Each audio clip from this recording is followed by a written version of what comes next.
I was diagnosed with multiple myeloma in 1995. I just couldn't believe when the doctor said it's malignant. It was just so shocking at 33 to hear that.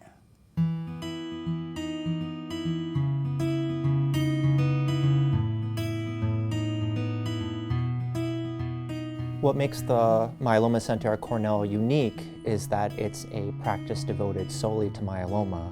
And the fact that there's no other cancer treated there means that everybody who you're coming into contact with is an experienced expert. And every patient that is there with you in the clinic is also struggling with the same disease. The patients that I have gotten to know, they're wonderful, and sometimes they'll pick you up and sometimes you have to pick them up if they're having a bad day. In a myeloma center that is focusing on the patient in a very intimate, personalized fashion, that allows to take the patient from the very early stages of the disease all through the process of the treatment. In addition, we offer cutting-edge research in any stage of the disease, from molecular to chemotherapy. And we have a large portfolio of clinical trials focusing in most effective therapies to try to bring the disease into complete remission. The benefits of clinical trials are so many, and I think for our patients it means instead of having these 3 options that are now approved by the FDA, you now have 10 times that. Oh, clinical trial was not a last resort for me. A clinical trial was my number one requirement, really. I want to make a difference in cancer research, and I want to live.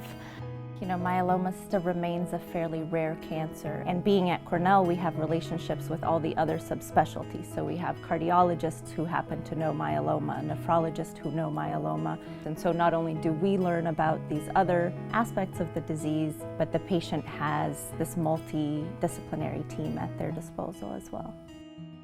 When I had my transplant, from the moment I walked in, they were so loving and caring because they treated me like I was a member of their family. Bone marrow transplant is an important tool to be used for the care of patients with myeloma who require it. And so having that available is mandatory, really. All of the doctors who are treating patients at the myeloma centers are capable of transplanting their own patients. And so it is very comforting to the patient to know that your doctor will be with you, every step of the way. Myeloma has become more of a chronic condition. The majority of our patients as a myeloma center return to life to the extent that they were living it before their diagnosis. Without them, I wouldn't be here. That's the best thing I can possibly say is I'm here because of them. There's life after diagnosis, and I'm forever grateful to Dr. Nisvitsky and the team at the Cornell Multiple Myeloma Center.